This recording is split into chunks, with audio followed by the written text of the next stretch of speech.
சொல்லுது. நாங்கள் அந்த வார்த்தையை நாங்களுக்கு தேவ வார்த்தையை நாங்கள் கேட்டோம் ஆண்டவரே. நாவிலே மரணமும் ஜீவனும் இருக்குன்னு சொல்லி ஆண்டவரே, இந்த நாவிலே நாங்கள் துதிக்க, ஜீவனுள்ள தேவனை நாங்கள் மகிமைப்படுத்த, ஜீவனுள்ள தேவனுக்கு நாங்கள் எல்லாரும் ஆராதனையை செலுத்த, நாங்கள் ஜீவனை பெற்றுக்கொள்ள ஆண்டவரே, எதெல்லாம் ஜீவன் இல்லாத வாழ்க்கை எங்களுக்கு இருக்கின்றதோ அதையெல்லாம் வெளியேற பண்ணி ஜீவனுள்ள வாழ்க்கை எங்களுக்குள்ள வரத்தக்க, ஜீவனுள்ள ஆராதிக்கிற தேவனை நாங்கள் மகிமைப்படுத்த, ஜீவனுள்ள வார்த்தையை நாங்கள் பேசத்தக்க தேவ ஆவியானவருடைய நாவை தொட்டதுக்காக நன்றி. வந்திருக்கிற யாவரும் மேலும் அபிஷேகம் உம்முடைய வல்லமை இப்பொழுது அளவில்லாமல் ஊற்றப்பட்டு கொண்டிருப்பதற்காக நன்றி. தேவ ஆவியானவர் அசைவாடுவதற்காக நன்றி செலுத்துகிறோம் ஆண்டவரே. அப்பா, நீர் ஆதியில மனுஷனை உண்டாக்கினீர் ஆண்டவரே. உம்மை துதிக்க, உம்மை மகிமைப்படுத்த உம்முடைய சாயலை நீர் படைத்தீர் ஆண்டவரே. நாங்கள் தேவ மனுஷர்கள் ஆண்டவரே, நாங்கள் தேவ மனுஷி ஆண்டவரே, நாங்கள் உண்மையே துதிக்கிறவர்கள் ஆண்டவரே, உண்மையே போற்றுகிறோம் அப்பா. அந்த உலகத்துக்கு சொந்தம் அல்ல ஆண்டவரே, நாங்கள் உமக்கு சொந்தம் அப்பா. அப்பா, நாங்கள் எங்களுக்கே சொந்தம் அல்ல, நாங்கள் உமக்குரியவர்கள் ஆண்டவரே, நாங்கள் ராஜ்யத்துக்குரியவர்கள் அப்பா, நாங்கள் ராஜ்யத்துக்குரியவர்கள் ஆண்டவரே. அப்பா, உம்முடைய அன்பிலே நாங்கள் கட்டப்பட்டிருக்கிறோம் ஆண்டவரே. எங்களை தாழ்த்துகிறோம் ஆண்டவரே, உம்மை உயர்த்துகிறோம் ஆண்டவரே. அப்பா, ஒவ்வொரு நாளும் உடைய கிருபையினாலே நீர் எங்களை முடிசுற்றி நடத்திருக்கிறீங்க. இந்த நாளில் ஆலயத்தில் அழைத்து வந்திருக்கிறீங்க. ஆலயத்தில் மகிமை பெரிதா இருக்கும் ஆண்டவரே. அந்த மகிமை பிரசன்னத்தில் நாங்கள் யாவரும் களி கூறத்தக்க ஆண்டவரே, யாவரும் ஆண்டவரே உம்முடைய பங்கிலே நாங்கள் எப்பொழுதும் இருக்கத்தக்க ஆண்டவரே, நல்ல பங்கை தேடி வந்திருக்கிறோம் ஆண்டவரே. அப்பாமே ஸ்தோத்திரிக்கிறோம் ஆண்டவரே. ஓமே ஒருவரே நாங்கள் மகிமைப்படுத்துகிறோம் ஆண்டவரே. ஒரு காராபனாதினி குராவா, தேவ ஆவியனுடைய ஆளுகை, தேவ ஆவியனுடைய வழி நடத்துதல் ஆண்டவரே ஒவ்வொரு மத்தியிலும் நிரம்பி இருப்பதற்காக நன்றி. நன்றி. எங்களை யாவரையும் நேசிக்கிற தேவன், எங்களை யாவரையும் அன்பு செய்கிற தேவன், எங்களை வெறுமனமாய் நீர் அனுப்ப போவதில்லை ஆண்டவரே. உம்முடைய வார்த்தையினால இடைக்கட்டி எங்களை நடத்த போகிறீங்க ஆண்டவரே. சத்திய ஆவியானவர் எங்களை சத்தியத்துக்குள்ளே நடத்த போகிறீங்க ஆண்டவரே. நாங்கள் ஜீவன் உள்ளவர்களாக நாங்கள் எங்கும் பிரகாசிக்கத்தக்க உம்முடைய ஒளி ஜொலித்தது போல ஆண்டவரே, நாங்கள் போகிற இடம் நாங்கள் ஜொலிக்கத்தக்க தேவ ஆவியானவர் ஒவ்வொரு வழி நிரப்ப போறதுக்காக நன்றி. நன்றி அப்பா, நன்றி அப்பா. ஓமே துதிக்கிறோம் ஆண்டவரே. உம்முடைய வழி நடத்தல் இருப்பதற்காக நன்றி. ஒவ்வொருவரையும் ஆளை எடுப்பதற்காக நன்றி. இருதயத்தை ஆயத்தப்படுத்துவதற்காக நன்றி. சிந்தையை ஆயத்தப்படுத்துவதற்காக நன்றி அப்பா. கிறிஸ்துவுக்குள் எப்பொழுதும் வெற்றி சிறக்க பண்ண செய்வீர் ஆண்டவரே.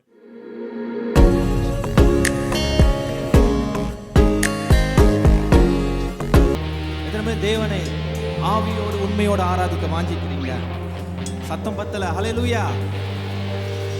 தேவ பிள்ளைகளே, தேவனை ஆராதிப்பது ஒன்று, அவரை ஆவியோடு உண்மையோடு ஆராதிப்பது வேறு. ஹல்லேலூயா. அது வேறு. அந்த ஆராதனைக்காக ஆயத்தம் பண்ணிட்டு இருக்கும்போது ஆண்டவர் என் உள்ளத்துல ஒரு கேள்வியை வைத்தார்.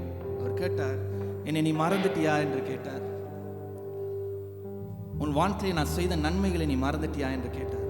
இந்த ஆண்டவர் உங்களை பார்த்து கேட்கிறார், என்னை நீ மறந்துட்டியா மகனே, என்னை நீ மறந்துட்டியா மகளே, உன் வாழ்க்கையில நான் செய்த நன்மைகளை நீ மறந்துட்டியா?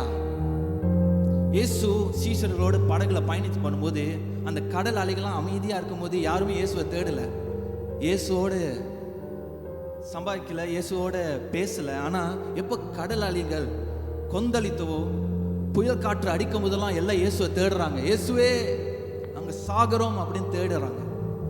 இல்ல அருமையான தேவ பிள்ளைகளே, ஒவ்வொரு நாளும் நம்ம தேவனை ஆராதிக்க வேண்டும். ஹல்லேலூயா. நம்ம வாழ்க்கை பயணம், நம்ம வாழ்க்கையோட கடல் அலை அமைதியா இருக்கும் போதே தேவனை ஆராதிக்க வேண்டும்.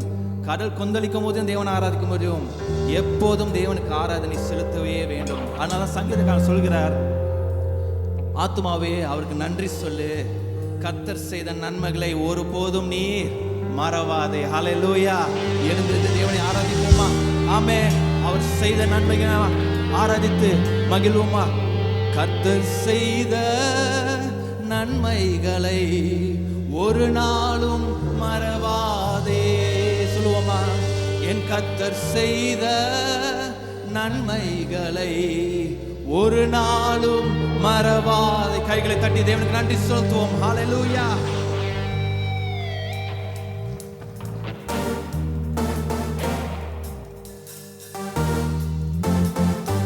தட்டி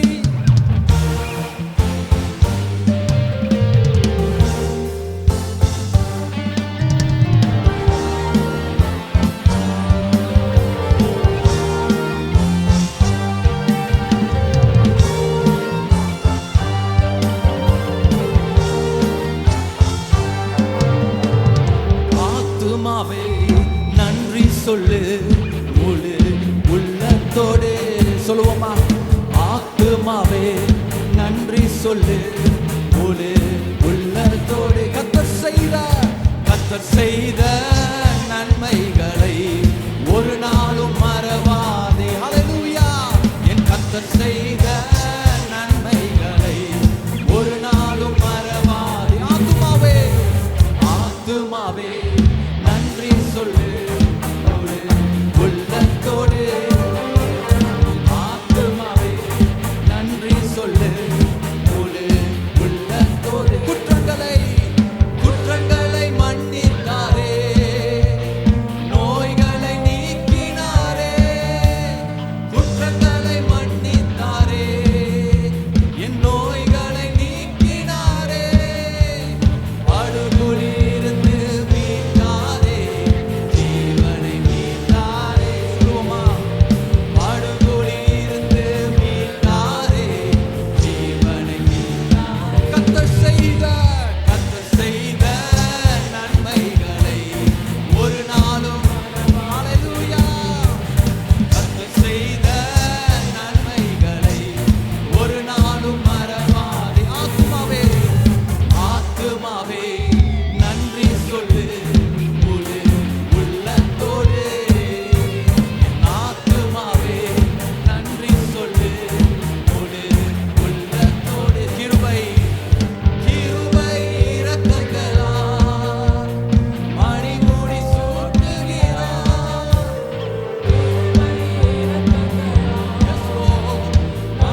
இரக்கம் உள்ளவரே, மனதுருக்கம் உடையவரே,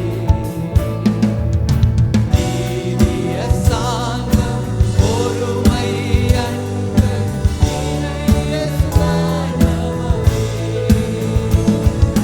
நீதிய சாந்தம் பொறுமை அன்பு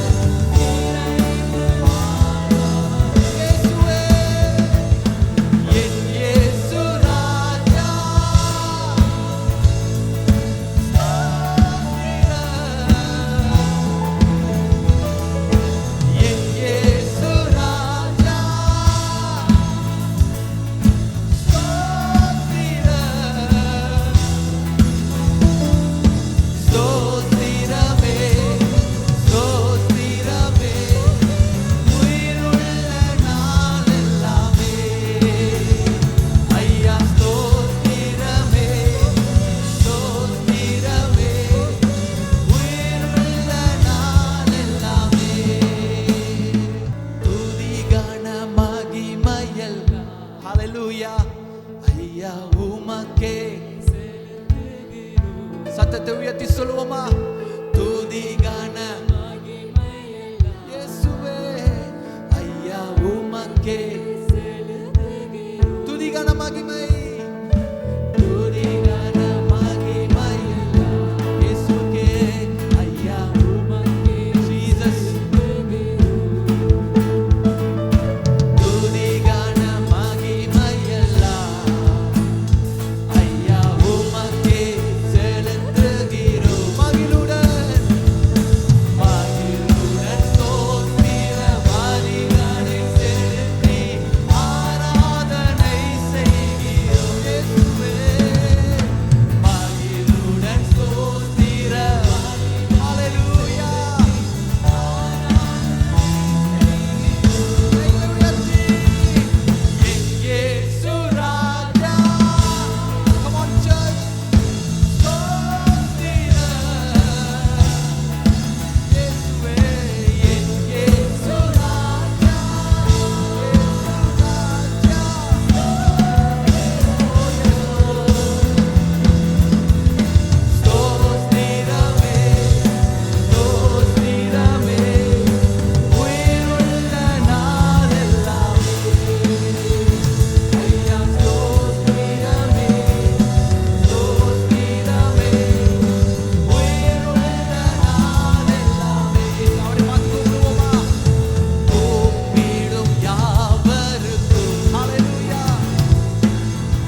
கர்த்தரை துதிப்பது நமக்கு பலனாய் இருக்கிறது.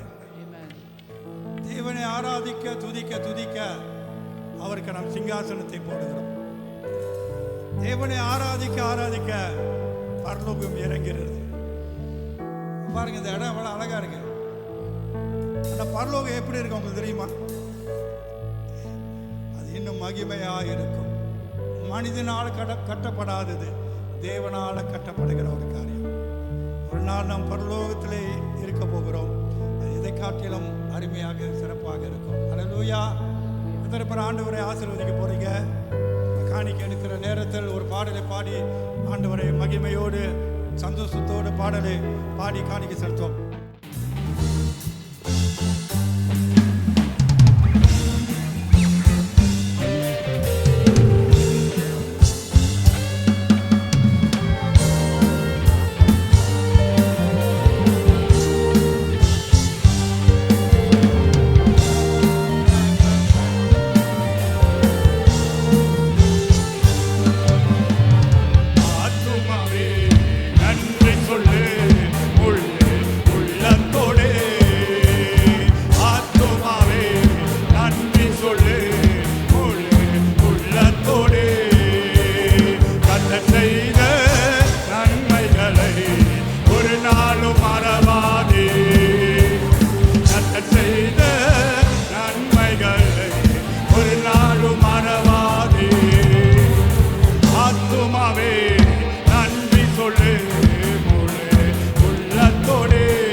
ஏங்குகின்றார், நேசிக்கின்றார். அவருடைய அன்பை உணர்வோம். அவருடைய அன்பை நாம் அனுதினமும் உணரலாம். நமக்காக ஜீவனை கொடுத்தவர், நம்ம நேசம் செலுத்தினவர். மாலை வேளையிலே தேவனுடைய அன்பு உங்களை மூடுவதாக, தேவனுடைய இரக்கம் உங்களை மூடுவதாக. சங்கீதக்காரன் 90 கடைசி வசனம் சொல்லுகிறது, தேவனே எங்கள் மேலே பிரியமா இருப்பீராக. தேவனே கர்த்தாவே எங்கள் மேலே பிரியமா இருப்பதாக. எங்கள் கைகளை உறுதிப்படுத்தும், எங்கள் வேலைகளை ஆசீர்வதியும், எங்கள் தொழிலை ஆசீர்வதியும். நாங்கள் செய்கிற காரியங்களை நீர் ஆசீர்வதிக்க வேண்டும். கர்த்தருடைய ஆசீர்வாதமே ஐஸ்வர்யத்தை தரும் என்று வேதம் சொல்லுகிறது. அவருடைய ஆசீர்வாதம் இருந்தால் போதும், ஐஸ்வர்யத்தை அவர் தருகிறார். வேதனை கூட்டார் என்று சொல்லப்பட்டிருக்கிறது. கஷ்டப்பட மிக கஷ்டத்தோடு வேதனையோடு நீங்கள் வேலை செய்ய தேவையில்லை. தேவன் ஆற்றலை தருவார். அல்லேலூயா. சம்பாதிக்க பலத்தை தருவார். Thank you Jesus. குடும்பத்தை காப்பாற்ற எல்லா தேவைகளை அவர் சந்திப்பார். என பைபிள் சொல்கிறது, அவர் நம் மேய்ப்பராக இருக்கிறார், எனக்கு குறை இல்லை. சொல்லுவோமா? கர்த்தர் என் மேய்ப்பர், எனக்கு குறை இல்லை. கர்த்தரின் மேய்ப்பராக இருக்கிறபடியா எனக்கு குறை இல்லை. அல்லேலூயா. ஆண்டவரே, இந்த சபைக்கு நீ மேய்ப்பர் ஐயா. எங்களுக்கு நீ மேய்ப்பர். எங்கள் குடும்பத்துக்கு நீ மேய்ப்பர் ஐயா. எங்களுக்கு முன்பதாக செல்கிறவர், நீதியின் பாதையிலே நடத்துகிறவர், ஆத்துமாவை தேற்றுகிறவர். மரண பள்ளத்தாக்கில் நடந்தாலும் நாங்கள் பயப்பட மாட்டோம். நீர் என்னோடு இருப்பீர், எங்களோடு இருப்பேன் என்று வாக்கு பண்ணினேன். அதை நினைவு கூறுகிறோம். நம்முடைய பிள்ளைகளை யாவரும் கட்டி அணைத்து ஆசீர்வதிங்க. எந்த சூழ்நிலையிலே வந்திருந்தாலும் உங்களுடைய கிருபை அவர்களை சூழ்ந்திருப்பதாக. இந்த இடத்திலே அமர்ந்திருக்கிற வேளையில் உங்களுடைய அன்பை உணர்ந்த வண்ணமாக, மனிதனுடைய அன்பு எங்களை திருப்திப்படுத்தாது, மனிதனுடைய அன்பு குறைப்பட்டதா இருக்கிறது. ஆனால் உம்முடைய அன்பு நிறைவானது, தூய்மையானது, மாறாதது, உயர்ந்தது. வானம் எவ்வளவு உயர்வா இருக்கிறதோ அவ்வளவு உயர்வாக இருக்கும் அன்பு. அந்த அன்பை சபையை மூடுவதாகப்பா ஒவ்வொருவரையும் ஆசீர்வதித்து நடத்துங்க. காணிக்கையும் தசமப்பாகும் விசுவாச வாக்குறுதியுடைய கரத்தில் கொண்டு வந்து கொடுக்கின்றோம். இதை ஆசீர்வதித்து அநேக தேவைகளை மிஷினரி ஊழியத்தில் கிளை சபைகள் சபையோட நிர்வாகத்துக்கு எல்லாவற்றுக்கும் கர்த்தர் இன்னும் ஆசீர்வதிப்பீராக. இன்னும் நாங்கள் அதிகமாக கொடுத்து உடைய ராஜ்யத்தை கட்ட எங்கள் கைகளை பலப்படுத்தும். எல்லா புகழும் மகிமையும் உமக்கு தருகிறோம். எங்களை தாழ்த்துமை உயர்த்தி இயேசுவின் நாமத்தில் செபிக்கின்றோம் எங்கள் பரலோக பிதாவே. எல்லாரும் சொல்லுவோம். கர்த்தர் தாமே உங்களை ஆசீர்வதிப்பாராக.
Thank you Jesus. ஆகினாலே இந்த மாலை வெளியில் கூட கர்த்தர் நல்லவராக இருக்கிற ஒரு நிஷ்கான்களை மூடி பிதாவின் தன்மையான ராத்திரி வெளியிலே நல்லவராக இருக்கிறீங்க.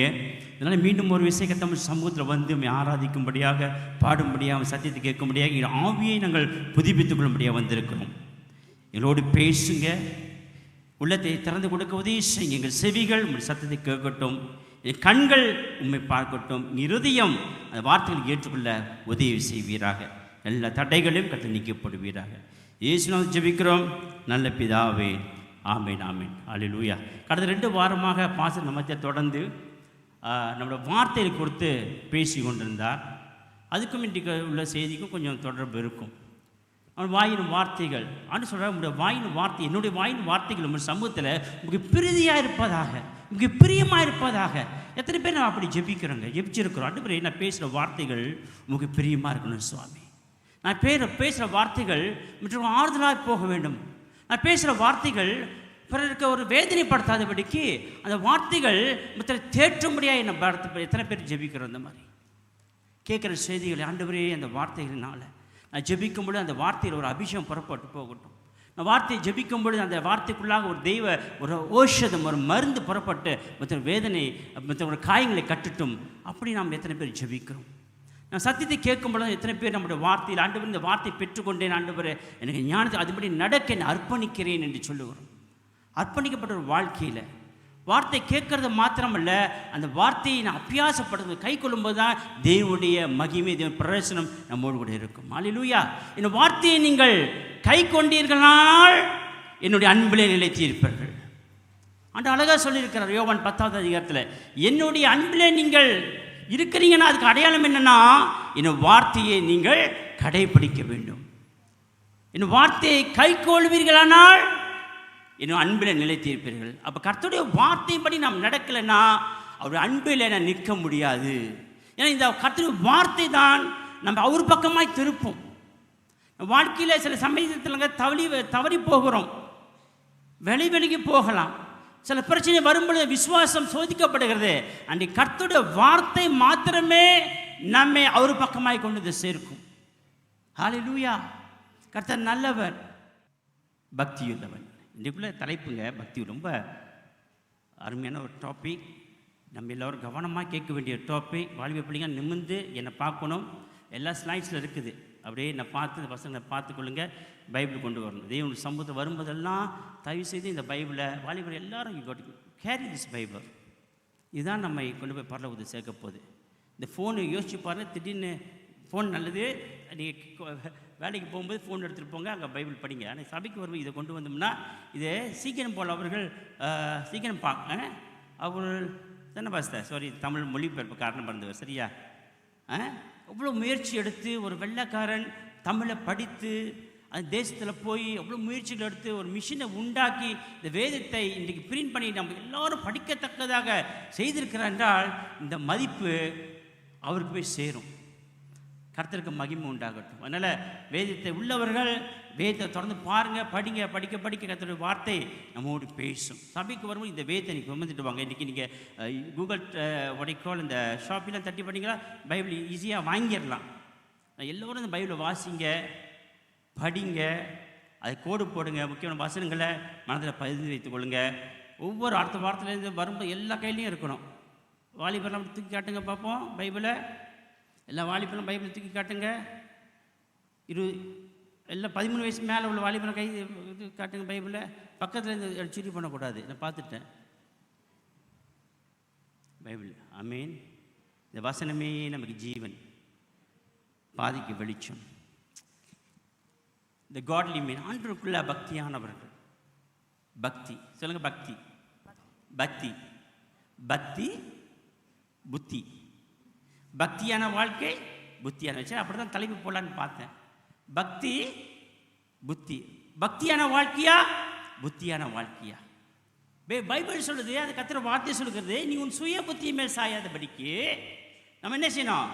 we got to trust unto Jesus. நம்முடைய சுய புத்தி என்னமே சொல்லும். ஆனால் பைபிள் சொல்லுது, உன் சுய புத்தியை மேல் சாயாதபடி நாம் என்ன செய்யணும்? ஆண்டவரை சார்ந்திருக்க வேண்டுமா? ஆமேன். அப்போ ஆண்டவரை சார்ந்திருக்கிறதுக்கு ஒரு வழி, அல்லது அவர் நம்மை காட்லி மேனாக மாற்றுவதுக்கு ஒரு வழி அங்கே பாருங்கள் போட்டுக்கு. when God touches a man's life, ஒரு மனுஷனை கர்த்தர் தொடும் பொழுது அந்த மனுஷன் பக்தி உள்ளவனாய் மாறுகிறான்.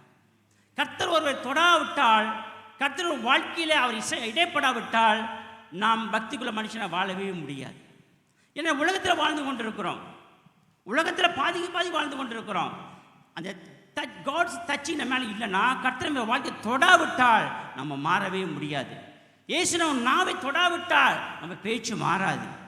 இயேசு நம்ம வாழ்க்கை தொடாவிட்டால் நம்ம சுபாவம் மாறாது. இன்றைக்கும் நம்ம வாழ்க்கையில் எல்லாரும் உங்களுக்கு தெரியும், பலவிதமான பின்னணியில் வந்திருக்கிறோம், பலவிதமான சூழ்நிலையில் வந்திருக்கிறோம், பலவிதமான பாவத்தின் கட்டுகளிலும் வணக்கத்திலிருந்தும் வந்திருக்கிறோம். ஆண்டவரை இயேசு கிறிஸ்து ஒருவன் வாழ்க்கை தொடாவிட்டால் நம்முடைய வாழ்க்கை ஒரு நாளும் மாறாது. ஆண்டவர் ஒருவர் தான் வாழ்க்கையை மாற்ற முடியும். அதுக்கு தான் பக்தியோட வார்த்தையை கர்த்தர் அழைக்கிறார். 2வது ஸ்லைட். அந்த வார்த்தையை நான் வாசிக்க கேட்போம். பக்தியுள்ளவனை கர்த்தர் தமக்காக தெரிந்து கொண்டார் என்று அறியுங்கள். நான் கர்த்தரை நோக்கி கூப்பிடுகையில் அவர் கேட்பார். கர்த்தர் வார்த்தையும் அருமையாய் சொல்கிறது, பக்தி உள்ளவனை கர்த்தர் தமக்காக தெரிந்து கொண்டார். சொல்லுங்க பார்ப்போம்.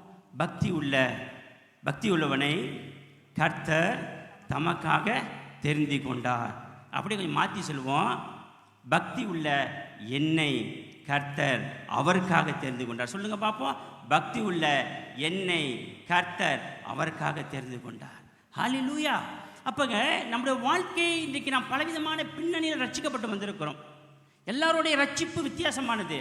ஆண்டவர் நம்ம வாழ்க்கையை அவர் அழைக்கும் பொழுது, அவர் நம்மை தெரிந்து கொண்டு வரும் பொழுது அவர் சொல்லுகிறார், நீ உன் சுயத்துக்காக உன்னை அழைக்கவில்லை. கிறிஸ்தவ பிள்ளைகளை மாறின பிற்பாடு நம்ம வாழ்க்கையில் வேறுபட்ட வாழ்க்கை கண்டிப்பாக இருக்கணும். முன்ன உள்ள வாழ்க்கைக்கும், முன்ன பேசுகிற வார்த்தைக்கும், இப்போ பேசுகிற வார்த்தைகளுக்கும், முன்ன நடந்து கொண்ட முறைகளுக்கும் இப்போ வாழ்கிற முறைகளுக்கும் கண்டிப்பாக வித்தியாசம் இருக்கணும். அப்படி வித்தியாசம் வரலை என்றால் நாம் பக்தி உள்ள வாழ்க்கையை வாழவில்லை. ஏன்னால் வெளிச்சத்துக்கும் இருளுக்கும் ஒத்து போகாது. ஒளி வந்தால் இருள் பெயரும், இருள் வந்தால் வெளிச்சம் பெயரும். எத்தனை பேர் வழங்குது? தாவிக்குரிய சத்தியம். அது இயற்கையிலே கர்த்தர் வச்சிருக்கிறாரு. இயற்கையிலே இரவு வந்தால் பகல் போயிடும். பகல் வந்தா பைபிளில் இரவு வந்தா இருள், பாவம். பாவம் இருந்தா அங்கே வெளிச்சம் இருக்காது. ஆனால் வெளிச்சம் வந்துட்டா, இயேசு கிறிஸ்து வெளிச்சம் வாழ்க்கை வந்துட்டா இருள் இருக்காது. அவ்வளோதான் சப்ஜெக்ட். அப்போ நம்முடைய வாழ்க்கையில் கர்த்தர் இந்த ரட்சிப்பை, வித்தியாசமான ரட்சிப்பைக்குள்ளாக நம்ம அழைத்திருக்கிறார். அவர் நோக்கம் என்னன்னா, பக்தி உள்ளவனை கர்த்தர் அவருக்காக தெரிந்து கொண்டார் என்று அறியுங்கள். புரிஞ்சுக்கோ, ப்ளீஸ் டு அண்டர்ஸ்டாண்ட். அறியுங்கள்னா புரிஞ்சுங்க, தெரிஞ்சுக்குங்க. நீங்கள் உங்களுக்காக உண்டாக்கப்பட்டவர்கள். அந்த அழைப்பானது உங்களுக்காக அல்ல. நான் உங்களை தெரிந்து கொண்டேன். அவர் நம்மை தெரிந்து கொண்டார். அவருக்காக நான் கர்த்தரை நோக்கி கூப்பிடும் பொழுது, யாரு பக்தியாக வாழ நீங்களும் நானும் ஆண்டவரை நோக்கி எந்த நிலையில கூப்பிட்டாலும் அவர் நமக்கு இறங்கி வருவார். ஹல்லேலூயா. எந்த நிலையில் நீ இருந்தாலும் அவர் நம்மை தேடி வருவார், நம்மை தேடி வருவார். ஹல்லேலூயா, ஹல்லேலூயா. எப்படி தேவன் நம்ம அழைத்திருக்கிறார், அவர் அழைப்பு எப்படிப்பட்டது ஒரு அளவாக நமக்கு தெரியும். சரி, அடுத்த வசனத்தை பார்ப்போம். எப்படி தேவன் நம்ம அழைத்தார் முதலாவது சொல்லப்படுகிறது. வாசிப்போம். சங்கீதம் 139:16 வாசிக்கிறோம். என் கருவை உம்முடைய கண்கள் கண்டது, என் அவயங்களில் ஒன்றாகிலும் இல்லாத போதே அவைகள் அனைத்தும் அவைகள் உருட்படும் நாட்களும் உமது புஸ்தகத்தில் எழுதியிருந்தது. நான் இந்த பூமியில பிறவாவதற்கு முன்பதாகவே என்னுடைய பெயரை கர்த்தர் ஜீவ புஸ்தகத்தில் எழுதி வைத்திருக்கிறார். அல்லேலூயா. அவருடைய தீர்மானத்தின்படியாக நம்ம பிறந்திருக்கிறோம். இன்னைக்கு ஒரு சுவிசேஷம் சொல்கிறேன் உங்களுக்கு. சில பேர் நம்மளை பார்த்து கேட்குறாங்க, என்னங்க கிறிஸ்துவ வாழ்க்கை, மதம் மாறி போயிட்டீங்க, இப்படி போயிட்டீங்க. நீங்கள் சொல்லுங்கள், இந்த 4 பாயிண்டை மனதில் வச்சுக்கொள்ளுங்க. என்னுடைய கிறிஸ்துவ அழைப்பானது ஏதோ நான் நினைச்சதுனால கிறிஸ்தவனாகவில்லை. என்னுடைய பெயர் நான் பிறப்பதுக்கு முன்பதாகவே இயேசு கிறிஸ்து ஜீவ புஸ்தகம் எழுதி வச்சிருக்கிறார். அல்லேலூயா. முதல் பாயிண்ட் கொடுங்க. நான் பிறப்பது முன்பதாகவே என்னுடைய பெயரை ஆண்டவர் ஜீவ புஸ்தகத்தில் பரலோகத்தில் எழுதி வைத்திருக்கிறார். அப்போ I am Christian today because ஏதோ மதம் மாற்றிட்டாங்க சொல்லிட்டாங்க, அதுக்காக இல்லை. அங்கே பேர் எழுதப்பட்டிருக்கப்படினாலே இன்றைக்கு ஒரு நாள் வந்த பொழுது தேவன் அவர் பிள்ளையாக உங்களையும் என்னையும் மாற்றி இருக்கிறார். அல்லேலூயா. தம்பி மனதில் வச்சுக்கோ. யார் கேட்டால் சொல்லுங்க, ஏய் நான் சும்மா கிறிஸ்தவம் ஆகலப்பா, நான் பிறப்பது முன்பே தாயின் வயிற்று உருவாக்கும் முன்பதாகவே என்னுடைய பெருமையாக சொன்னோம், என்னுடைய பெயர் is written in the book of life. எவ்வளோ ஒரு ப்ரிவிலேஜுங்க. வேறு எந்த இதுலேயும் புரட்டி பார்த்தாலும் கிடைக்குமான்னு எனக்கு தெரியல. நான் கர்த்தருடைய வேதம் சொல்லுகிறது, நம்முடைய பெயரை ஆண்டவர் ஜீவபுஸ்தகத்தில் எழுதியிருக்க. 1வது பிறப்பதுக்கு முன்பதாக ஜீவபுஸ்தகம் எழுதி வச்சிருக்கிறாரு. 2வது எழுதி வச்சிருக்கிறாரு. பரலோகத்துக்கு போய் சேர போகிறோம்ல, அந்த ஜீவபுஸ்தகம் திறக்கப்படும். அல்லேலூயா. நாங்கள் கவர்மெண்ட் வேலை செய்கிறோம். எங்களுக்கெல்லாம் ஒரு புக்கு இருக்குது. நாங்கள் வேலை செய்கிறது, போகிறது, லீவ் எடுக்கிறது அத்தனையும் இஸ் ரெக்கார்டட். ஒரு பையன் ஒரு 25 வயசு வேலைக்கு போகிறோம்ட்டு 60 வயசில் ரிட்டையர் ஆகல, 35 வருஷத்தில் என்ன நடக்கும் அவ்வளவும் அது புக் ஆஃப் சர்வீஸ் எழுதப்பட்டிருக்கிறது. அப்போ பென்ஷன் ஆகும்போது, ரிட்டையர் ஆகும்போது அந்த புக்கை புரட்டி பார்க்குறாங்க. இந்த நபர் இன்றைக்கி ரிட்டையர் ஆகுறாரு, இவருக்கு ஊதியம் கொடுக்கணும், அவருக்கு கிராஜுவேட்டி கொடுக்கணும், அவர் எவ்வளோ லீவ் எடுத்துருக்கிறாரு, எத்தனை லீவ் போட்டிருக்கிறாரு, எல்லாத்தையும் அந்த புக்கை புரட்டி பார்த்து தான் 65 வயசில் உண்மையா விஜயா 60 வயசில் அந்த புக்கை புரட்டி பார்த்து எல்லாம், அப்போ உங்கள்கிட்ட எவ்வளோ காசு தோலா பண்ணணும், நீ ஒழுங்காக வேலை செஞ்சுருக்க இல்லை, எல்லாத்தையும் கூட்டி கழிச்சு தான் கடைசி அந்த 60 வயசில் ரிட்டையர்மெண்ட் கொடுக்குறாங்க. இதே தான் கான்செப்ட். பரலோகத்தில் நான் பிறக்கும் முன்பதாகவே என் பேர் எழுதப்பட்டிருக்கிறது. கர்த்தர் அவ்வளோ அருமையானவர். ரெக்கார்ட்லாம் வைக்கப்படுது. எத்தனை பேர் நாம் ஆதாயப்படுத்தணும், எத்தனை பேர் சபையிலேருந்து விரட்டி அடிச்சிருக்கிறோம், எத்தனை பேருக்கு தப்பான சுவிசேஷம் சொல்லியிருக்கிறோம், எத்தனை பேர்கிட்ட பொய் பேசியிருக்கிறோம், எத்தனை பேர் வாழ்க்கையை கெடுத்திருக்கிறோம், காசை வாங்கிட்டு கொடுக்காம எத்தனை பேர் ஏமாத்தணும், எத்தனை பேர், அத்தனை பேருக்கும் ஒரு புஸ்தகத்தில் ஜீவ எழுதப்பட்டிருக்கு. அன்றைக்கு பரலோகத்தில் நிற்கும் பொழுது கணக்கு கொடுக்குற நாளிலே ஜீவ புஸ்தகம் திறக்கப்படுகிறது. ஆண்டவர் சொல்லுகிறார், அவர் வரும் பொழுது அவர் அளிக்கும் கிரியை என்னோடு கூட வருகிறது, நான் உனக்கு அளிக்கும் பலன் என்னோடு கூட வருகிறது, நீ கர்த்தருக்கு ஊழியம் செய்திருக்கிறாய், இந்த உன்னை ரிவார்ட்ஸை பெற்றுக்கொள்ள, நீ அநியாயமாக இப்படிலாம் பண்ணியிருக்கிறாய், அதோ உனக்காக வைத்துக்கப்பட்ட இடம் அங்கே போன்றுவார். பிரியமானவர்களே, பக்தியான வாழ்க்கைக்கு இதை மனதில் வைத்துக் கொள்ளுங்க. எனக்கென்று ஒரு ஜீவ புஸ்தகம் உண்டு. அந்த பயம் நமக்கு இருக்கட்டும். தேவனை சந்திக்க போகிற ஒரு பயம். The day is coming where God will meet us personally. ஆண்டவர் முகமுகமாக நம்ம சந்திக்கிறதுக்கு ஒரு நாளை வச்சு இது வரைக்கும் கர்த்தரை முகமுகமாக பார்க்கல. இது விசுவாசத்தில் வாழ்ந்து கொண்டு இருக்கிறோம், ரட்சிப்புல வந்துட்டோம். ஆனால் முகமுகமாக தேவன் நாட்கள் வந்து கொண்டிருக்கிறது. அன்றைக்கு ஒவ்வொரு மனுஷன் தேவன் நின்று கணக்கு கொடுக்க வேண்டும். எத்தனை முறை நீ ஆராதனைக்கு வரல, எத்தனை முறை நீ சபைக்கு வராத இப்படி பொத்தியம் பண்ணியிருக்கிற. உங்கள் காஜா சபையில் 10 வருஷமாக ராத்திரி ஜெபம், பகல் ஜெபம், ராத்திரி ஜெபம் 3 ஜெபம் இருக்கு. எத்தனை வாட்டி ஜெபத்துக்கு வரலன்னு எல்லாம் குறிப்பு இருக்குது. யாருக்கு பதில் சொல்லணும்? யாரும் யாருக்கும் உதவி செய்ய முடியாது. எனக்காக மனைவி சோறிங்க ரொம்ப அன்றைக்கி ரொம்ப டைட்டாக படுத்துட்டாரு, ரொம்ப அந்த ராத்திரி ஜெபம் வைக்கும்போது நம்ம டியூட்டி வேலைக்கு போய்ட்டு அவங்க பேச முடியாது. அவர்களுக்குள்ள கணக்கு அவங்க கொடுக்கணும். ஏனென்றால் பரலோகத்துக்கு போன பிறப்பாடு சாந்தி அவங்களும் கணவன் மனைவியாக தெரியாது. நம்ம தூதரனை போல மாறிவன் வசனம் சொல்லுது. ஒரு நமக்கு தெரியுமான்னு கூட தெரியாது. ஆனால் அவனுக்கு கொடுக்க வேண்டிய கணக்கை நாம் கொடுக்க வேண்டுமா?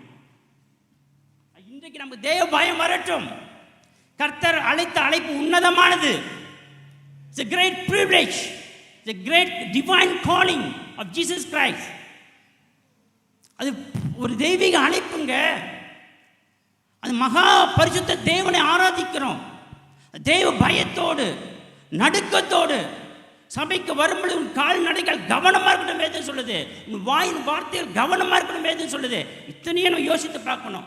வாயின் வார்த்தைகள், செய்கைகள் ஒவ்வொன்றும் சபைக்குள்ள மாத்திரம் இல்லை, குடும்பத்திலே வேலை செய்யறது அத்தனை இடத்துல நான் செய்கிற காரியத்தை கண்ணாடியில் காண்பது போல தேவன் காண்கிறார். ஆனால் கிறிஸ்தவ வாழ்க்கையில நாம் 2 மாதிரி வாழ்க்கை வாழ முடியாது. இதுதான் நம்ம நிஜ வாழ்க்கை, இதுதான் வாழ்க்கை. இங்கே தான் இப்படி இருப்பேன், நான் வெளியே இப்படி தான் இருப்பேன். This is my calling. வேறு விதமான வாழ்க்கை தேவன் அழைக்க ஒரே ஒரு அழைப்பு தான் நம்மளுக்கு, தெய்வீக அழைப்பு. அல்லே, அந்த தெய்வீக அழைப்பு எப்படிப்பட்டது? கர்த்தர் உங்களையும் என்னையும் அவர் பக்திமானாய் அழைத்திருக்கிறார். பக்தியான ஒரு சந்தையை வாழும்படிய அவருக்கென்று தெரிந்திருக்கிறார். எவ்வளோ அற்புதமான வார்த்தை, அவருக்கென்று தேர்ந்தெடுத்திருக்கிறார். அதனால வசனம் சொல்லுது, இனி ஜீவிப்பது நான் அல்ல, கிறிஸ்துவே என்னுள் ஜீவிக்கிறார். அல்லேலூயா. கையில தட்டி மகிமைப்படுத்த, இனி ஜீவிப்பது நான் அல்ல, கிறிஸ்துவே எனக்குள் ஜீவிக்கிறார். It's no longer that I liveth, but Christ liveth in me. ஆண்டவர் எனக்குள்ள வாழுகிறாருங்க. அதுதான் உலகத்தும் எனக்கு இன்னைக்கு வித்தியாசம் என்ன? ஆண்டவர் எனக்குள் வாழ்கிறார். 2வது பொண்ணு எழுதி வச்சுக்கொள்ளுங்க. என்னப்பா கிறிஸ்துவனா மாறிட்டியா? எஸ், இந்த ஆண்டவர் எனக்கு தாயின் பிறப்பது முன்பதாகவே ஜீவபுஸ்தகத்தில் அவர் பேர் எழுதப்பட்டவனாக இந்த பூமியில் பிறந்திருக்கிறேன். இன்றைக்கு அவர் என் உள்ளத்தில் வாசம் செய்கிறார். இதோ நானே தேவன் ஆலயமாக இருக்கிறேன். அப்படி பதில் சொல்லுங்க. உங்களுக்கு குழு கொடுக்குறேன், அப்படியே வார்த்தை கொடுக்குறேன், எப்படி மற்றவங்களை பேசணுன்னு. நான் தேவனுடைய ஆலயமாக இருக்கிறேன். இந்த ஆலயம் பரிசுத்தமானது, என் வாழ்க்கை பரிசுத்தமானது, என் பேச்சு பரிசுத்தமானது, எல்லா வகையிலும் நான் தேவனுக்கு பரிசுத்தமான ஜாதியாக அழைக்கப்பட்டிருக்கிறேன். ஆனால் இருள் எனக்குள்ள இல்லை, பரிசுத்தம் எனக்கு. பொய் என்கிட்ட இல்லை, சத்தியத்தில் பேசுவேன். பித்தலாட்டம் வாழ்க்கையில் இல்லை, நீதியின் பாதை. ஹல்லேலூயா. ஐயா, இப்படி ஒரு வேறு பிரிக்கப்பட்ட ஒரு சந்ததியாக. அதுதாங்க கிறிஸ்துவ வாழ்க்கையில் நீங்களும் நானும் ரொம்ப கவனமாக ஜீவிக்கணும். ரொம்ப கவனமாக ஜீவிக்கணும். சும்மா எல்லாரும் பேசுகிற மாதிரி பேசக்கூடாது, எல்லாம் உலகத்தார பேசுகிற மாதிரி பேசக்கூடாது. நம்ம வாயின் வார்த்தை ஒவ்வொரு கவனமாய் சிந்திச்சு பேச வேண்டும். ஏனென்றால் நாம் பேசுகிற ஒவ்வொரு வார்த்தைகளுக்கும் கணக்கு எழுதப்பட்டிருக்கிறது. வாயின் வார்த்தையை பேசுகிற வார்த்தைக்கு அத்தனைக்கும் கணக்கு கொடுக்கணும். இன்றைக்கு நான் சிந்தித்து பார்ப்போம், இந்த வாயின் வார்த்தைகள் ஆண்டவருக்கு முன்பதாக பிரீதியாக இருக்கிறதா, பிரியமாக இருக்கிறதா? நான் பேசின வார்த்தைகள், நான் செய்த உலகத்தில் இன்றைக்கு நான் செய்து கொண்ட ஒவ்வொரு காரியமும், வேலை செய்கிற இடத்துல, காலேஜில் படிக்கிற இடத்துல, குடும்பத்து மத்தியில் நான் செய்கிற காரியங்கள் உங்களுக்கு பிரியமாக இருக்குதாப்பா என்று சிந்தித்து பார்ப்போமாக. ஏனென்றால் கிறிஸ்துவ வாழ்க்கை ஒரு பக்தியுள்ள வாழ்க்கை. கிறிஸ்துவ வாழ்க்கை பக்தியுள்ள வாழ்க்கை. இதற்காக தேவன் அவருக்காக வாழும்படியே வேறு பிரிக்கப்பட்ட ஒரு வாழ்க்கை. ஹல்லேலூயா. 2வது பாருங்க பாயிண்ட், எப்படி அவர் நம்மை தேர்ந்தெடுக்கிறார்? while we were in our mother's womb. உன் தாயின் கருவில் இருக்கும்போது வேதம் சொல்லுது, என்னுடைய கண்கள் உன்னை கண்டது, உன் எலும்புகளெல்லாம் அழகாய் கூடி வரும் பொழுது அந்த எலும்புகளெல்லாம் நான் பார்த்து உன்னை அழகான ஒரு பாத்திரமாக உருவாக்கினேன். முன்ன அப்படி உட்காந்துருக்கும்போது ஒரு சிந்தனை வந்துச்சு. சரி, அம்மா அம்மாருக்கு கர்ப்பமாக இருக்கும்போது ஒரு டாக்டர் சொல்கிறான். என்ன சொல்கிறான்?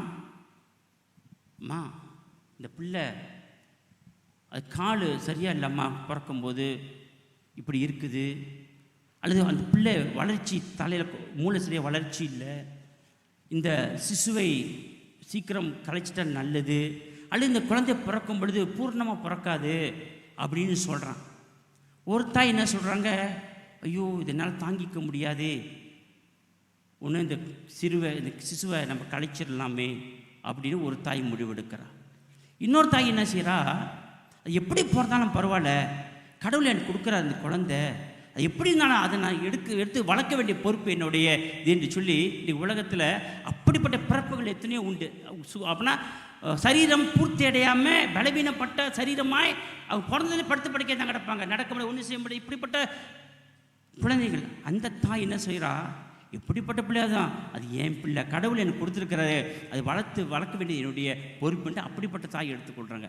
சில தாய் அதை பார்த்தோன்னு அவங்க எடுத்துக்க முடியாது, கலைச்சிருவாங்க. அடுத்து குழந்தை புறப்பாடு அந்த குழந்தைய கொண்டு போய் எங்கேயாவது ஹோமில் விட்டு என்னால் பார்க்க முடியும் சொல்லிடுவாங்க. ஆனால் நம்ம ஆண்டவர் இயேசு கிறிஸ்து எப்படி தருவாங்க, நான் இருந்த வண்ணமாக நீ எப்படி இருக்கிறாயோ அந்த நிலைமையிலே தெய்வன் நம்மை அழைக்கிற தெய்வன். அல்லேலூயா. நீ உனக்கு இப்படி இருக்குது, உன் வாழ்க்கை இப்படி இருக்கு, உனக்கு வேண்டாம் ரிஜெக்ட் பண்ற கர்த்தர் இல்ல, உன்னை அழைக்கிற கர்த்தர். ஐயா கேட்குறீங்களா? உன்னை அவ்வளோ நேசித்து என்னையும் அவ்வளோ நேசித்து கர்த்தர் நம்ம பிரியமா இருந்தபடிகளை அழைத்திருக்கிறார். அவன் வாயின் வார்த்தைகள் சரியில்லை, நம்ம வாழ்க்கை சரியில்லாமல் இருந்துச்சு, நம்ம போக்கு சரியில்லாமல் இருந்துச்சு. அத்தனை மத்தியிலும் நீ இருக்கிறவராகவே உன்னை அழைக்கிற என்ன தேவன் உங்களை என்னை தெரிந்து கொண்டார். விட்டுருந்தார்னா நீ நம்ம நிலைமை வேற நிலைமை.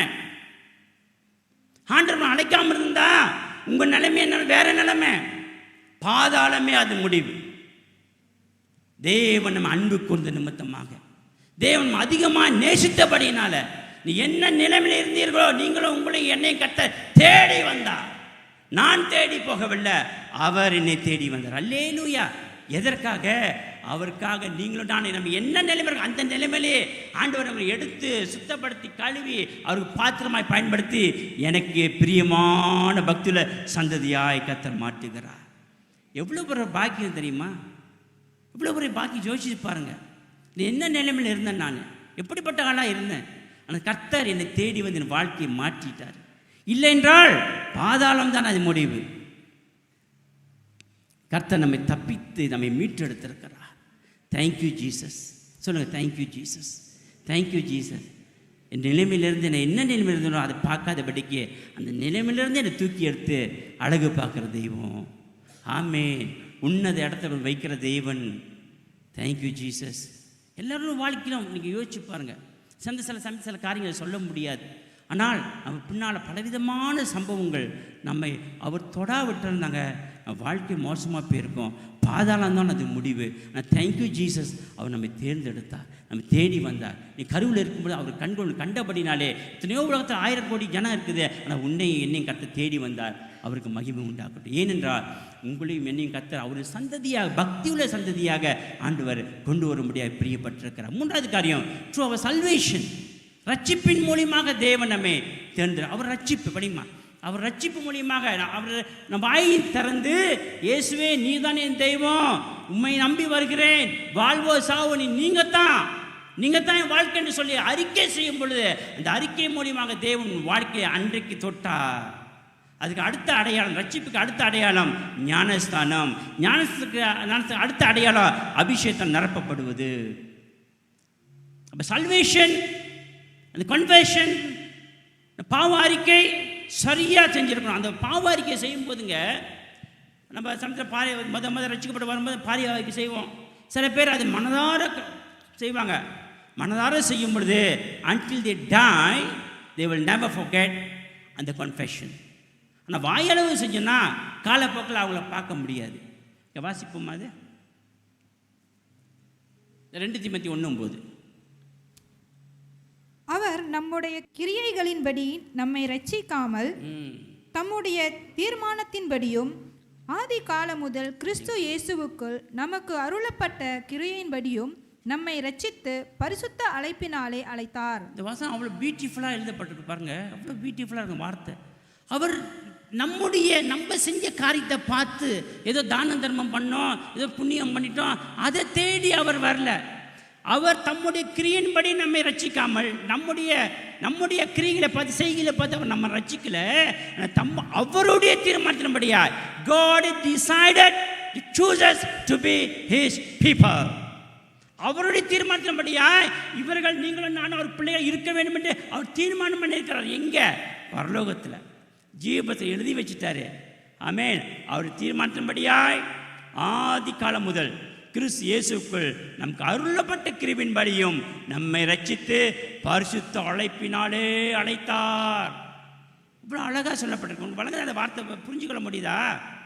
ஆதி முதலாய் கிறிஸ்து இயேசுக்குள் நம்ம ஆதி முதலாய் ஆரம்பத்திலிருந்து கிறிஸ்து இயேசுக்குள் நமக்கு அருளப்பட்ட கிருபை, because of grace of Jesus Christ the Lord, அவர் நம்மை ரட்சித்து, we were saved because of His grace. கிருபையினால் ஆண்டவர் ரட்சித்திருக்கிறாரு. அருளப்பட்ட கிருபையினாலே நம்ம ரட்சித்து பரிசுத்த அழைப்பு. அல்லேலூயா. இதுதாங்க பியூட்டி.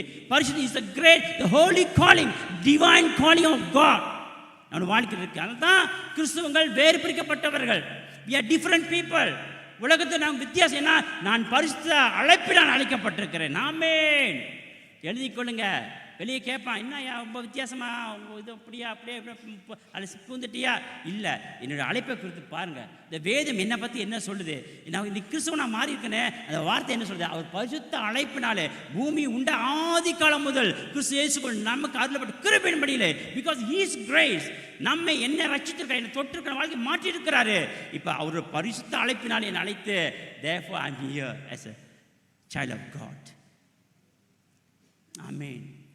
ஆமென். அந்த வார்த்தையை யோசிச்சு பாருங்கள், தியானம் பண்ணி பாருங்கள். Thank you Lord. இந்த அழைப்புக்காக நன்றி. ஒரு பரிசுத்த அழைப்பு, ஒரு பரிசுத்த சந்ததியை கத்தை மாற்றியிருக்கிறார். வர பாச சொன்ன மளிகையில் வாசிக்கிறோம். எதற்காக இந்த சந்ததி கத்தை உண்டு பண்ணினார்? தேவனுக்கு பக்தி உள்ள சந்ததியை வரும்படி தானே. அதனால் இவ்வளோ பாரத்தோடு தேவன் நமக்கு பாடுபட்டு, அது மாத்திரம் இதெல்லாம் எழுதிக்கப்பட்ட வார்த்தையை மாத்திரமில்ல, அவரே நமக்காக இறங்கி வந்து சிலுவை சுமந்து ரத்தம் சிந்தி அடிகளை பட்டு உங்களுக்காகவும் எனக்கும் மாற்ற வாழ்ந்த வாழ்க்கையின் அடையாளம் என்ன? எதற்காக? நீங்களும் நானும் கர்த்தருக்கு பிரியமான பிள்ளைகளை வாழ வேண்டும் என்பதற்காகத்தான். ஹல்லேலூயா. அவர் பரிசுத்த அழைப்பு அழைச்சிருக்கிறார். அவருக்கு நாம் பிள்ளைகளாக அவர் ஊழியத்தை செய்யும்படியாக அழைக்கப்பட்டிருக்கிறோம். ஆமென். அடுத்த டு ஹிஸ் பிளட், சிலுவையில் இயேசு கிறிஸ்து சிந்த ரத்தத்தினாலே, அந்த அழைப்பினாலே நம்ம பாவத்தெல்லாம் கழுவி அவர் நம்ம நீதிமானாய் மாற்றி அவர் பிள்ளையாக மாற்றியிருக்கிறார். ஹல்லேலூயா. ஆகிய இந்த அழைப்பானது சாதாரண அழைப்பு கிடையாது. ஆண்டவருடைய முன்குறித்த தீர்மானம், ஒரு பரம அழைப்பு, ஒரு பரிசுத்த அழைப்பு என்பதை மனதில் வைத்துக்கொண்டு நம்ம எப்போதும் கர்த்தர் பிள்ளைகளாக இந்த பூமியில் வெளிச்சத்தின் பிள்ளைகளாகவே நாம் வாழ வேண்டும். சொல்லுங்க, to be the children of light, வெளிச்சத்தின் பிள்ளைகளாக. இருளுக்குள்ள எப்படி ஒரு மின்மணி பூச்சி போகுது, அதே போல் நீங்கள் போகிற இடத்தெல்லாம் ஒரு மின்மணி பூச்சி போல சுடர விட்டு கொண்டே இருக்கணும். ஹல்லேலூயா. எங்கே போனால் பிரகாசிக்கணும் இயேசுக்காக. ஆண்டவர் நம்ம வாழ்க்கையில் நம்ம கூட நிற்பார். ஹல்லேலூயா. நெக்ஸ்ட், அவன் வேதம் என்ன சொல்லுது?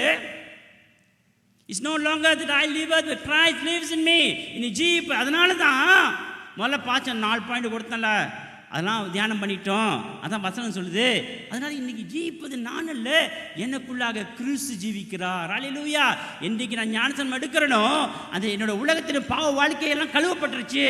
நீ நான் அல்ல, நீ பழைய வாழ்க்கை அல்ல, எல்லாம் அழிஞ்சு போச்சு. என் பேச்சு எல்லாம் அவட அசுத்தமான உதடு, அசுத்தமான பேச்சு, கெட்ட பழக்க வழக்கம் எல்லாம் அந்த தண்ணியில் கழுவப்பட்டுருச்சு. தண்ணியிலிருந்து எழுந்த பொழுது ஆண்டவர் என்னை பரிசுத்த மகளாய் மாற்றுகிறார். நீ ஜீவிப்பது நான் அல்ல, கிறிஸ்து எனக்குள் ஜீவிக்கிறார்.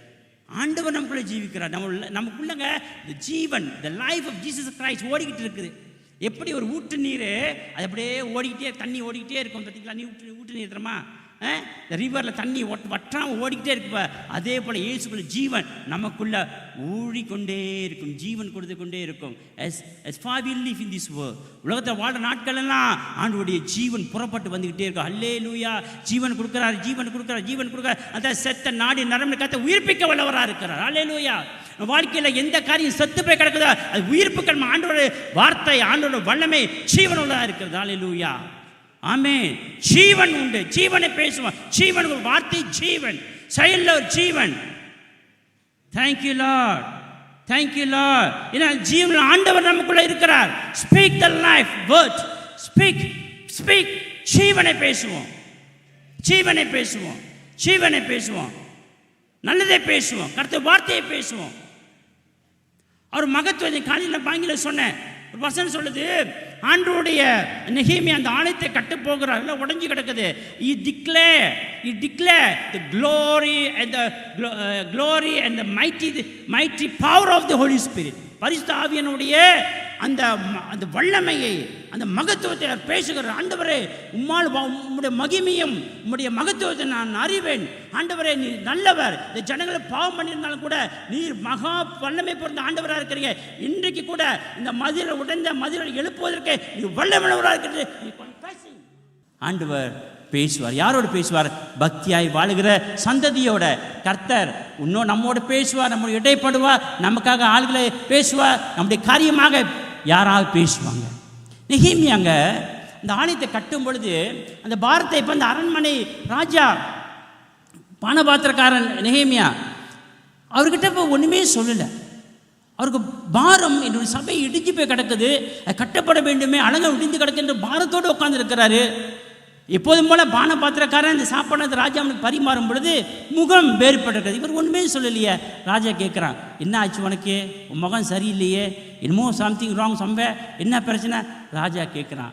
உள்ளே சொல்கிறேன், என்னுடைய ஆலயங்க உடஞ்சி போய் கிடக்குதுங்க, சாலமோன் கட்டின ஆலயம், அதை கட்டி எழுப்பணும். அப்படியா?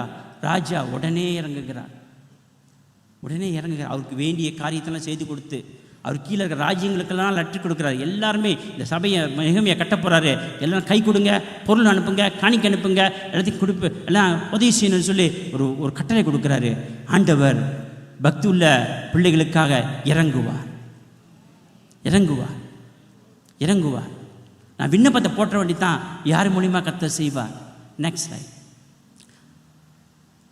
நாம் ஏமாத்துறோங்க. இங்கே பாருங்க, நாம் ஏமாத்துறோம். We are unworthy people. நாம் ஏமாத்துறோம். அந்த மகாபுர இயேசு கிறிஸ்து நம்மை சந்திப்பதற்கு நாம் ஏமாத்துறோம். பரிசுத்த தேவன் உட்காந்துருக்கோம், இவ்வளோ பெரிய தேவன் நம்ம சந்தித்து வாழ்க்கை மாற்றுவதற்கு நாம் ஏமாத்துறோம். நம்ம ஓடியான பீப்புளா, பரிசுத்தமாக ஜாதியாக வாழ்ந்தோமா? ஊமாய் நீங்களான யாரு? எது சொல்லுது? நீர் அவனை தேவதூதர்களும் சற்று சிறியவன் ஆக்கினீர், மகிமையினால கனத்தினால அவனை முடிசூட்டுகிறீர். அந்த வசனம் விளங்குதா உங்களுக்கு? தேவதூதர்களும் சிறியவனாக கர்த்தர் நம்மை அவர் உண்டாக்கியிருக்கிறாரு. அப்புறம் கீழே 2 வசனம் ரொம்ப முக்கியம்.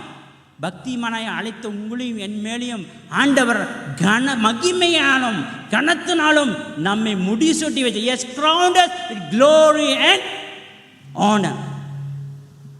ஐயா, இயேசு தேடி வந்திருக்கிறீங்க. உன் மேலே ஆண்டோடைய மகிமையும் ஆண்டோடைய பிரசனமும் ஆண்டோடைய கிருபையும் அளவில்லாமல் நம்ம மேலே இருக்குதுங்க. It's a gift of God.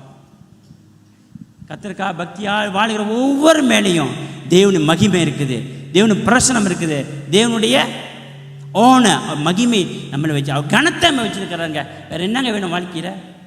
வேறு என்ன வேணும்? அம்மா, வேறு என்ன வேணும் வாழ்க்கையில் சொல்லுங்கள் பார்ப்போம். பணம் வேணுமா? காசு பணம் வேணுமா? நிறைய பொருள் வேணுமா?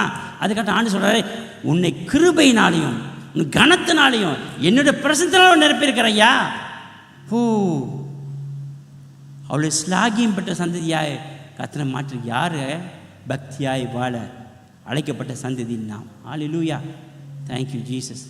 அகே நெக்ஸ்ட். அதனால்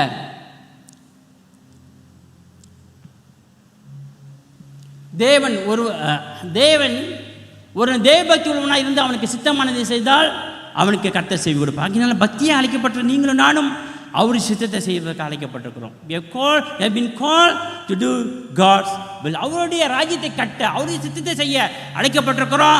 அவருடைய சித்தத்தின்படி செய்கிற பிள்ளைகளுக்கு ஆண்டவர் எப்போதும் செவி கொடுப்பார். உன் பக்கத்தில் இருப்பார். ஜெபிக்கும் கண்டிப்பாக நம்ம ஜெபத்தை கேட்பாருங்க. நிச்சயமா விடுதலை கொண்டு வரும், நிச்சயமான காரியம் சந்திக்கப்படும். Next, who is the godly man? யார் அந்த அழைக்கப்பட்ட சந்ததி? See, he is a person who God has chosen. முதல்ல பார்த்துட்டோம். ஆண்டவருடைய விசேஷமான அழைப்பு பக்திமானுக்கு உண்டு. நம்ம எல்லாரும் விசேஷ அழைப்பினால அழைக்கப்பட்டிருக்கிறது. He has been chosen. Number 2, separated. நாம் பிரிக்கப்பட்டிருக்கிறோம், உலகத்திலிருந்து பிரிக்கப்பட்டிருக்கிறோம், பாவத்திலிருந்து பிரிக்கப்பட்டிருக்கிறோம், அநீதியிலிருந்து பிரிக்கப்பட்டிருக்கிறோம், பொய் வாழ்க்கை, எல்லா கெட்ட வாழ்க்கை பிரிக்கப்பட்டு separated generation. Glory to Jesus. கர்த்தர் என்னை செப்பரேட்டடாக மாற்றி வச்சிருக்கிறாரு. இருளிலேருந்து வெளியாக்கிட்டாரு. பரிசுத்த சந்ததியாக மாற்றிட்டாரு. ராஜரிக ஆசாரிய கூட்டமாக மாற்றிட்டாரு. I am separated. அடுத்ததாக ஐ பின் அனாயிண்டட். அபிஷேகம். முதல்ல என்ன பார்த்தோம்? கர்த்தர் தேவன் பிள்ளைகளுக்கு தேவன் கிருபையையும் கனத்தையும் பிரசன்னத்தையும் மேலே வச்சிருக்கிறாரு. இப்போ சொல்கிறாரு அவர் அபிஷேகம் நம்ம மேலே இருக்குது. அபிஷேகம் நம்ம மேலே இருக்குது. கிறிஸ்துவ பிள்ளைங்க நம்ம பேசும் போதெல்லாம் ஒரு கணம் யோசிப்போம், ஆண்டு அபிஷேகம் நம்ம மேலே இருக்குது. காலேஜ் போய் படிக்கிறோம், வரோம், வேலை செய்கிற இடத்துல பேசுகிறோம், வரோம், பல காரியங்களை செய்யணுமே. ஒரு நிமிஷம் யோசிச்சு பார்ப்போம், நான் கர்த்தருடைய பிள்ளை, அவர் அபிஷேகம் மேலே இருக்குது. அபிஷேகம் பண்ண பிள்ளை பண்ணப்பட்ட எப்படி பேசும், அபிஷேகம் பண்ணப்பட்ட ஒரு நபர் எப்படி வாழ்வான், குடும்பத்தை எப்படி நடந்துக்கணும், குடும்பத்தை எப்படி கட்டுவோம், பலவிதமான சூழ்நிலை வரும்போது எப்படி மேற்கொள்வோம். விசுவாசத்தை பற்றி நிறைய கழிப்பிட்டோம். வாழ்க்கையில் போராட்டம் எப்படி அந்த விசுவாசத்தில் மேற்கொள்வோம், பை ஃபெய்த் எப்படி வாழ்வோம். ஜெயிக்க வேண்டுமா நாம் தீர்மானம் எடுக்கணும். விசுவாசத்தை கொண்டு ஜெயிக்கணும், வார்த்தையை கொண்டு ஜெயிக்கணும், எக்ஸாம்பிளாக இருக்கணும். நம்மளே கண்ணீர் விட்டு அழுது கொண்டே இருக்கக்கூடாது. சோதனை வருவது நல்லது, அது தாங்கிக் கொள்ள தேவன் நமக்கு கிருபை கொடுப்பார். நாம் சொல்லக்கூடாது நான் உபத்திரவப்படுவது நல்லதுன்னு சொன்னீங்கன்னா நிறைய உபத்திரம் வரும். இந்த வார்த்தையை எடுத்துக்கிட்டு நான் உபத்திரப்படுவது நல்லது, அதனால தேவனுடைய கிருபையை பெற்றுக்கொண்டேனா அப்படியே சொல்லி ஜெபிக்கக்கூடாது. உபத்திரவம் வர வேண்டிய நேரத்தை வந்தால் பார்த்துக்குவோம். நம்ம போய் ஆண்டவரே என்ன உபத்திரப்படுவது நல்லது, எனக்கு கூட உபத்திரத்தை கொடுங்க ஆண்டவர். யார் வயிறு சொல்லுது நீ உபத்திரப்படும் நல்லது, அப்போ தேவன் இறக்கங்களாம் நிறைய பெற்றுக்கொள்வியான். அதனால் போய் வீட்டில் உட்காந்து ஆண்டவரே இன்னைக்கு நிறைய எனக்கு உபத்திரத்தை கொடுங்க, நிச்சயமாக யாரும் ஜெபிக்க மாட்டோம். ஆனால் சில சமயத்தில் நம்ம கேளாதபடிக்கு வாழ்க்கையில் எதிர்பார்க்காத சில உபத்திரங்கள் வரும். அது வரும் பொழுது இயேசு கிறிஸ்து நாமத்தில் ஜெயிக்க நமக்கு கிருபை கொடுப்பார். ஆமென். சோதனை தப்பித்துக்கொள்ள வழிகளை தேவன் நமக்கு உண்டு பண்ணுவார். ஆமென். யாருக்கு? பக்தி மனாய வாழ்ற பிள்ளைகளுக்கு. ஆமென். ஸோ எதுக்காக தேவன் நம்மை ஒரு பக்தியோட சந்ததியை அழைக்கிறார்? To work for his kingdom. அவருடைய ராஜ்யத்துக்காக உழைக்கும்படியாக. ஏதாவது உழைச்சிக்கணும், ஆண்டுக்கு உழைக்கணும், வேலை செய்யணும், ஆண்டு ராஜ்யத்தை கட்டுவதற்கு பணம் கொடுத்து உதவி செய்யலாம், ஜெபிக்கலாம், ஆத்மாவை சந்திக்கலாம். ஏதாவது வகையில் தேவன் வீட்டில் இருக்க ஒவ்வொரு வாரம் நீங்கள் வேலை செய்யலாம், ஒன்றும் செய்யலைன்னா உங்களுடைய தாளந்துகள் மண்ணில் புதைக்கப்பட்டிருந்த பல வாட்டி சொல்லிக்கிட்டே இருக்கிறேன் உங்கள்கிட்ட. உங்களுடைய தாளந்துகளை நீங்கள் மண்ணில் புதைத்து வைத்திருக்கீங்க, அது அப்படியே மக்கி போக போது தேவனுக்கு பதில் சொல்ல வேண்டிய காலம் வரும். நான் எஜமான வந்து கேட்குறாரு, இங்கம்மா உனக்கு 5 தாளந்து கொடுத்தேன், இங்கே 10 ஆக்கியிருக்கிறேன் ஃபாதர். ஐயா உனக்கு 2 தாளந்து கொடுத்தேன், இங்கே 4 ஆக்கியிருக்கிறேன், டெவலப் பண்ணியிருக்கிறேன். ஐயா உனக்கு 1 தாளந்து கொடுத்தேன், ஏசப்பா நீ வரும்போது பத்திரமா உங்களுக்கு கொடுக்கறதுக்கு மண்ணில் பாய்ச்சி வச்சிருக்கிறேன். அப்படியா? அநீதியான ஊழியக்காரனே நீ அப்பால போன்ட்டார். அம்மா உங்களுக்கு இருந்த படிப்பு, உங்களுக்கு இருந்த பாட்டு திறமை, உங்களுக்கு பைபிள் ரீடி என்ன செய்கிறோம்? என்ன சரி யோசிச்சு பாருங்கள். கர்த்தர் ஸ்தோத்திரம். நான் படித்த பாடங்கள் இதெல்லாம் போட்டிருக்கேன். இதெல்லாம் எப்படி போடுறேன்? இந்த ஐசிடி, சின்ன ஐசிடி, இப்போ உள்ள பிள்ளைங்க நல்ல ஐசிடி எனக்கு சொந்த போடுறேன். இதெல்லாம் டூ சம்திங் ஃபார் காட். எல்லாரும் யாரும் தேவன் ராஜ்யம் சும்மாவே இருக்கக்கூடாது. ஆமென். யாருமே சும்மாவே இருக்கக்கூடாது. So to work for his kingdom. Number 2 to do God's will. அவருடைய சித்தத்தை செய்கிறவன் ஆக இருக்க வேண்டும். கர்த்தர் நமக்கு எல்லாம் போயிச்சுட்டா. நிறைய வசனம் கேட்டுருக்குறோம். கேட்டு அப்படி இல்லாதபடிக்கு நாம் புறப்பட்டு போக வேண்டும். யாருக்கா இயேசு பற்றி சொல்ல வேண்டும். என் வீட்டில் ஊழியம் செய்யுங்க, சீக்கிரமாக போயிடாதபடிக்கு அப்படியே சுற்றி பாருங்கள், போட்டில் கிடக்கும், டிச்சு கிடக்கும், அதெல்லாம் பொறுக்குங்க. அதெல்லாம் நல்ல ஊழியம். டாய்லெட் எட்டி பாருங்கள். சில பேர் உட்காந்துருப்பாங்க, பேசுங்க. நீங்களே துண்டை கணத்து வந்தோன்னு ஓடக்கூடாது. இப்போது பேசினா ஆளுக்கிட்டே பேசிக்கிட்டு அம்மா அம்மா தான் உட்காந்துருக்காங்க, போய் பேசுங்க. இன்றைக்கி நான் பார்க்கணும். இன்றைக்கி வந்து நீங்கள் என்ன செய்யணும்? நீங்கள் பேசாத 2-3 பேர்கிட்ட பேசிட்டு தான் போகணும். நாளைக்கு இருப்பது நிச்சயம் கிடையாது. நாளைக்கு தூங்கிட்டா அந்த நாள் திரும்ப வராது. இன்றைக்கி யாரோடய பேசிட்டு போவோம். ஒரு ஆளுக்கு ஏதாவது சத்தியத்தை சொல்லிட்டு போவோம். ஒரு அம்மாட்ட விசாரிச்சுட்டு போவோம். நம்மளே தான் சாப்பிட்டுக்கிட்டு இருக்கிறோம். கிறிஸ்துமஸுக்கு ஆக்கி நம்ம சொந்தம், நம்ம இடமே கூப்பிட்றோம். டூ சம்திங், திங்க், வித்தியாசமாக திங்க் பண்ணி இந்த வருஷம் என்ன செய்யலாம். கிணற்று நீர் நம்ம வீட்டில் கேணி வச்சுருக்கோம்ல, கேணியில் வந்து தண்ணி எடுக்க தான் தண்ணி வந்துக்கிட்டே இருக்கோமாங்க. அந்த கேணி இந்த பால் அணிஞ்சு போச்சுன்னா தண்ணி சுரக்காதான். தெரியுமா உங்களுக்கு? நான் கேணி நோண்டி இருக்கேங்க. நான் சாதாரண ஆள் இல்லை, இப்படி தான் நோண்டா இருக்கேன். போய் சொல்ல 16 அடி யூமே ஆக கடைசி இறங்கி தோண்டினால் நான் ஒரு கேணி நோண்ட நாளுங்க. 23 யூம் இப்படி. ஏன்னா எங்கள் நிலம் மிளக்கல் நிலம், மேட்டு நிலம், தண்ணி வந்து மேலே இல்லை. இறக்குறோம். அப்போ மலாக்கிற ஒரு காலத்தில் 1997 96, அப்போ 18 வயசு தான் எனக்கு. 18 வயசு 17 வயசு தான் இருக்கும். மலாக்கா தண்ணியில் டேம்லாம் வற்றி போச்சு. சரி ஒரு கிணத்துல நோண்டுவோன்னு சொல்லிட்டு நோண்டுறோம். நான் எங்கள் மாமா நான் அவர் நோண்டி ஒரு அளவாக்கு அப்படியே மண்ணை நோண்டுறோம், ஜூம் இறங்கும். மண் நோண்டுவோம், அந்த என்ன சொல்லுவாங்க, அந்த கல் இறங்கும், கல் நோண்டுவோம் இறங்கும். அப்படி இறக்கி இன்னைக்கு வரைக்கும் நான் கற்பனை பண்ண முடியல. ஒரு 15, 16, 18 யூம் அப்படியே அந்த கல் இருக்குமே, கேணி கண்ணு இறக்கணும். அவ்வளோ பெரிய கேணி நோண்டி இருக்கேங்க நான். இப்போ நினச்சி பார்த்தா உண்மையான ஏழு என்னால் அப்புறம் யோசிச்சு பார்ப்பேன், எப்படி அவ்வளோ யூம் அவ்வளோ இறங்கி திரும்ப எப்படி ஏறி இருப்பேன் மேலேன்னு எனக்கே தெரியல. கற்பனை பண்ண முடியுது. இன்னைக்கு செஞ்சுட்டு நான் கற்பனை முடியல. அந்த அளவுக்கான தேவ மகிமையை தேவன் நம்ம சரி ஊழியத்தில் நான் சிந்திச்சு பார்க்க வியப்பாக இருக்கிற அளவுக்கு செய்வான். ஆனால் உங்கள் ஊழியத்தை ரொம்ப பேர் நீங்கள் அப்படியே அந்த கேணி அடைஞ்சி போய் கிடக்குது, அது பாலடைஞ்சு போச்சு, ஊற்று தண்ணி வராமல் பண்ணிட்டீங்க. தயவு செய்து இன்றைக்கி அந்த ஊற்று நீர் வரும்படிக்காக நீங்கள் எதாவது செஞ்சாகணும். கிண்டி நோண்டி பாருங்கள், என்ன எல்லாத்தையும் எடுத்து போட்டு அந்த ஊற்று தண்ணி சுரக்க வேண்டும். அல்லேலூயா. சுரக்கும் போது சுத்தமான தண்ணி வரப்போகுது. இல்லைன்னா அது அடைப்பு, அது என்ன சொல்லுவாங்க, பாலாப்பன கேணியாக மாறிடும். பாலாப்பன கேணி எதுக்கும் உதவாது. அநேகர் வாழ்க்கையில் நீங்கள் யூ ஹேவ் யுவர் டேலண்ட், உங்களோட வரங்கள் உண்டு. இந்த வரங்களை நீங்கள் இன்றைக்கு பிரயாசப்படுத்த. நீங்கள் பைபிள் படிக்கிறவங்க தயவு செய்து பைபிள் படிக்க ஒப்பு கொடுத்து வாங்க. அடுத்த வருஷம் பாடுறவங்க தயவு செய்து பாடுறதுக்கு ஒப்பு கொடுத்து வாங்க. ஆனால் பாட வரத்துக்கு முன்பு இங்கே வரத்துக்கு முன்னே நம்முடைய வாழ்க்கை பரிசுத்தமாக இருக்கணும், பேச்சு சுத்தமாக இருக்கணும், ஜெபத்துக்கு வரணும், எல்லாத்தையும் தேவருக்கு முன்பதாக கனம் பெற்றவனாக நிற்க வேண்டும். அப்போ முன்மாதிரியாக நிற்க வேண்டும். அப்போ கர்த்தர் உன்னை இழுத்து வருவார், ஒப்பர்ச்சுனிட்டி கொடுப்பாரு. அல்லேலூயா.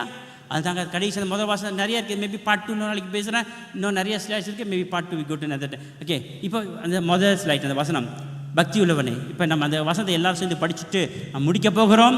இன்னொரு வாட்டி வரும்போது நிச்சயமாக பார்ட் 2 உங்களோட பேசிக்கிறேன். ஆனால் இன்றைக்கு பேசியிருந்தேங்க, நம்ம மனம் விட்டு நாம் இப்படி இருக்கக்கூடாது. ஒரு எல்லைக்கு வந்துட்டோங்க. இப்படியே வண்டி ஓடக்கூடாது. Everybody must arise. இந்த வருஷம் முடிய போகுது. இந்த கிறிஸ்துமஸ்க்குள்ள ஒரு மாற்றம் வரட்டும், ஒரு வித்தியாசம். 2 குடும்பத்தை புதுசாக கொண்டு வாங்க. ஹல்லேலூயா. அடுத்த வருஷம் வரும்பொழுது ஒரு புதிய எழுப்புதல். Rise and shine. எழும்பணும். எல்லாரும் ஏதாவது கர்த்தருக்கு செய்யணும், ஏதாவது மாற்றம் வரணும். ஜெபத்துக்கு வராதவங்க இந்த வருஷத்தில் போன வாரத்தோட ஜெபம் இந்த வருஷத்தை முடிச்சிருக்கோம். ஒவ்வொரு வெள்ளிக்கிழமை சனிக்கிழமை நிறைய ஜெபங்க. உங்களை ஒரு வாட்டி கூட உங்களுக்கு பார்க்கவே இல்லைங்க ஜெபத்தில். What's a shame to be a Christian. மனம் மாறுவாங்க. ஒரு ஸ்டெப் விடுங்க. கர்த்தரும் பக்கத்து நிற்பா. உன் வீட்டு தண்ணியை வட்டாதபடிக்கு தேவன் செய்வார். நான் செய்கிற காரியம் கர்த்தர் ஆசீர்வதிப்பார். ஹல்லேலூயா. 2வது வசனையா எல்லாரும் நம்ம சேர்ந்து வாசிக்க. பக்தி உள்ளவனே, கர்த்தர் தமக்காக தெரிந்து கொண்டு அறியுங்கள். நான் கர்த்தரை நோக்கி கூப்பிடுகையில் அவர் கேட்பார். இப்போ கொஞ்சம் மாற்றி சொல்லுவான். பக்தி உள்ள என்னை கர்த்தர் அவருக்காக தெரிந்து கொண்டார். அல்லேலூயா.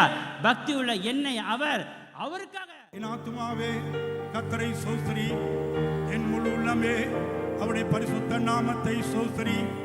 என் ஆத்துமாவே கர்த்தரை ஸ்தோத்திரி, கர்த்தர் செய்த சகல உபகாரங்களை என்றும் மறவாதே.